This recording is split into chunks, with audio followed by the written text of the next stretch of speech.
Morning in on your time here. Yeah, he's taking it. Yeah, he owes me now. He He's owes me actually- 2 minutes of your life there. 1 minute. He's actually Mark Burdick owes me a minute. All right, it is Indiana in the morning, and it's AM 1160 WCCS and 101.1 FM. 847, Dave Janusek from downtown Indiana is with us this morning.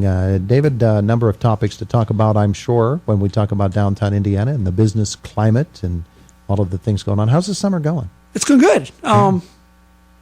Little on summer. It's nice today, though. It's sometimes you need a little rain in your life just to appreciate the good things, right? This is what we know about Dave Janusek. Yeah. He's looking outside at this weather and saying, "Oh, this is nice." It's good. I look at that. The streets getting clean and the brand new sidewalks. Look how shiny they are. There you go. That's what we ordered. And all the flowers are getting naturally watered today. There you go. Absolutely. There's a cost cutter right there. There you go. All right. So downtown Indiana, and there's always a lot happening, of course. Yeah.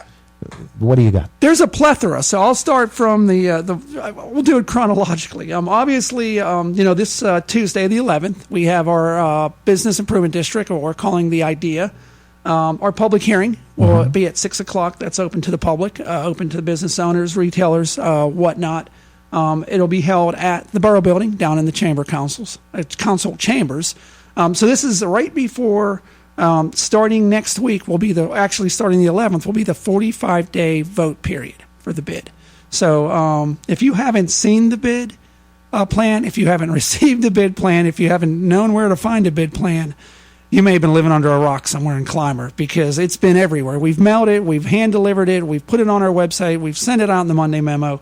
And we want to do that for a reason. We want everyone to kind of see what's there and what we have to offer. So Tuesday night, the 11th, right prior to the Borough Council meeting, we will have our public hearing. Bill Fontana will be in from the Pennsylvania Downtown Center to conduct the public hearing. We're required to do that by law to move the bid forward. So that's where it starts. I'm going to have Josh. We have a surprise. Josh Rosenberger just walked in. Josh Rosenberger. He's looking for the 700 shop, so he's off by about a block. But actually, I wanted to have Josh come in today and talk a little bit about. Josh brings to DI, or brings to downtown an interesting perspective, I think, when we talk about the bid, which we've just started speaking about.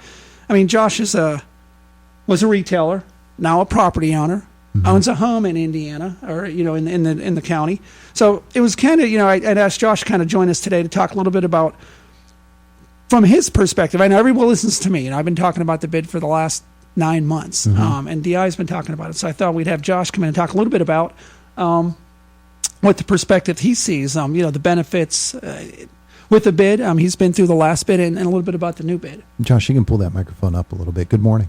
Good morning. I think the important thing is obviously having a business and being a property owner right on the main corner of Indiana, it's beneficial for us, especially seeing some of the things, not just the nuts and bolts of some of what the bid can provide you with marketing and having a guy that can come and help make sure that all the little maintenance things are taken care of.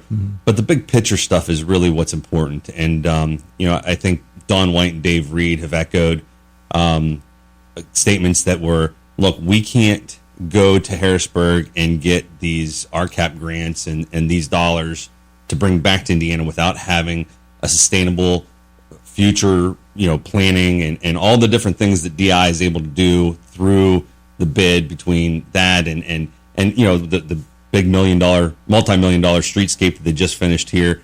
I think those things are what makes our town look a whole lot better than some of the other towns in the areas just in Western PA in general. If you go to a lot of downtowns are dying, and I think that people come to our town all the time and go, wow, look how beautiful downtown Indiana is. And you have to think about all of those things that kind of go into the big picture aspect of it. For me, it's easy because I thrive on foot traffic. 700 Shop needs that foot traffic. So, for me, it's an easy to say, yeah, this makes sense for me because we want to secure the future of downtown, of staying nice, staying vibrant, staying clean, staying healthy. Ray Stankiewicz, the guy I bought the business from and the building from, he used to preach to me all the time.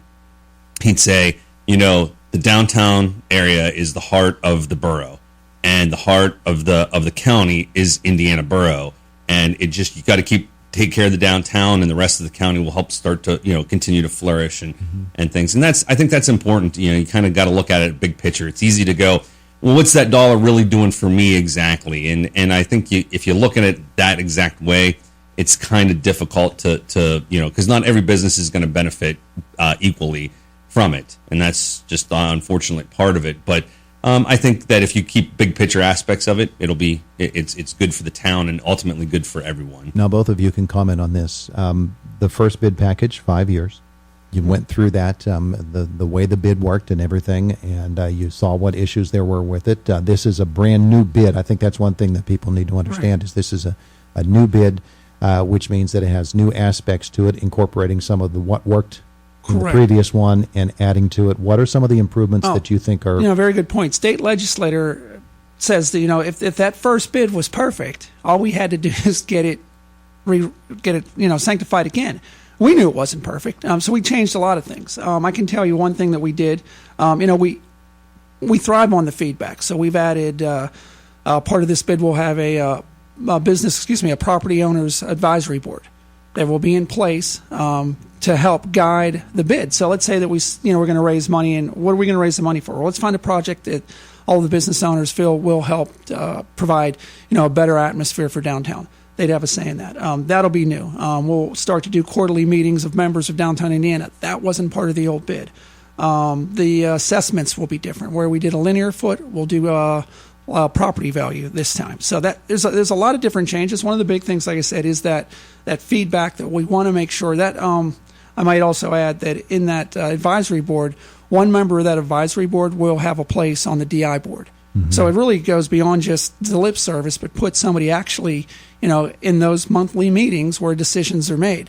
And we feel that that's the kind of a way that feedback back and forth. I can also say, this new bid, we have a whole new staff, and there's a whole new group of volunteers and board that weren't present in many places in the last bid. And I think that brings a different type of experience that we may have not had 5 years ago. So I think there's a lot of that. I think one of the things we did a lot, and I keep saying, the feedback was there.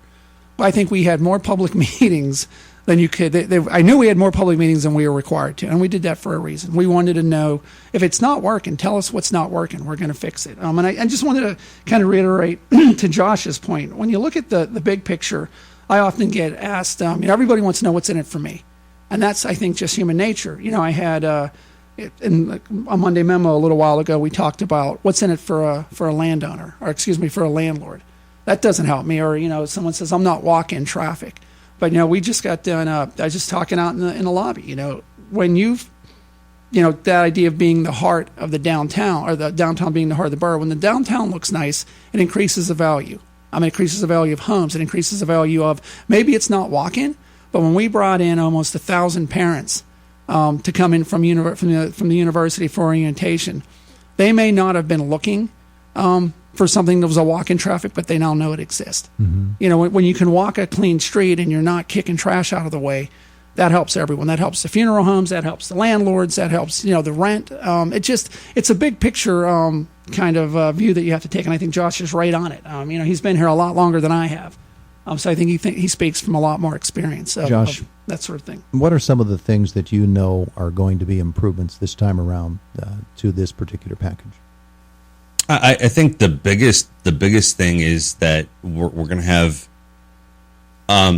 better cooperation, a better collaboration between all the entities, be it the borough, downtown, property owners, and I think that's the biggest thing. There was a lot of confusion and a lot of I'm not exactly sure the word, but I think now the idea is that everybody kind of knows what's happening, knows what to expect, mm-hmm. knows what's good, what's bad, and David's legitimately trying to fix the problems that happened in the past to make it a better future for this stuff. So I think now that we have really good cooperation with Borough Council and the Public Works Department, and this whole idea is it was supposed to supplement what Dave Fairman's crew is doing, so that it can help do some of these little and nitpicky things that happen and just he can never really get to or devote manpower to. So some of this stuff is going to be very helpful in that regard to make sure that those things go smoother, go easier. And I think that's the biggest thing that'll be helpful for everybody, because you'll be able to see better results, working better, more efficiently. And I hope that's the case that happens out of this. Clearing up that uncertainty about what the bid is supposed to do probably is going to go a long way toward the way people look at it. Correct. All right, gentlemen. What else, Dave, did we need I had a to- couple of things here. I just want to do some segue that Josh is here. We've got coming up our very popular tasting tour. Mm-hmm. So the tasting tour is on the 20th of this month of July. And one reason with my transition is that you can buy tickets at the downtown office, the Indiana County Tourist Bureau, or at 700 Shop right on the corner of 7th and Philly. Tickets are $30. We'll have right now we have over a dozen restaurants participating.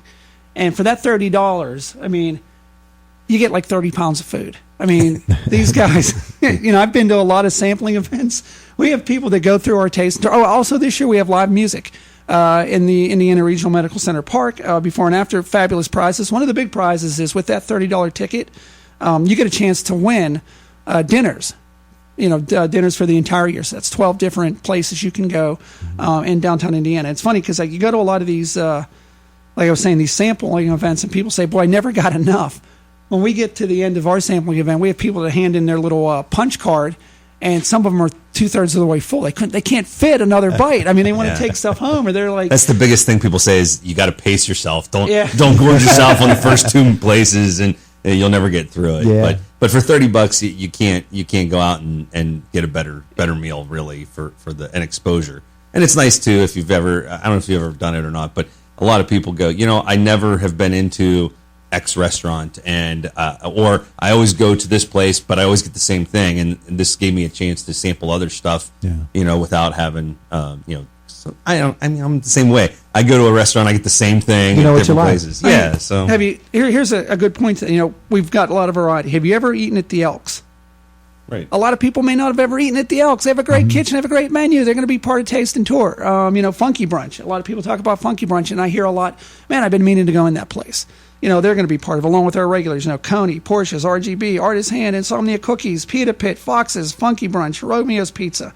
We've got at least another 3 or 4 more on that list. Right, so the other thing I also a minute. You better hurry. I want to jump in my one last minute is we're also going to do the very popular, the car cruise is back. So the car cruise is going to be here on the 16th from 4 to 8. Interesting thing this year, if you do want to register your car, it's a $5 registration fee. You can call Mike Weaver at 814-207-3018. Benefits this year, benefit the VFW. Right on Indian Springs Road, which was kind of Indian River Road a couple of weeks ago, so they can all the help they can. So we've got the tasting, we've got the meeting coming up on the 11th, tasting tour that same week on a Thursday, and then at the end of that week, on the 16th, we've got the car cruise. So there's plenty of stuff going on in downtown Indiana. You can even come down and just watch the rain today. There you go. Get a nice clean bench and check out the downtown. Take a breath, David. Thank you, gentlemen, for coming in to visit with us today. We appreciate it. It's Indiana in the Morning.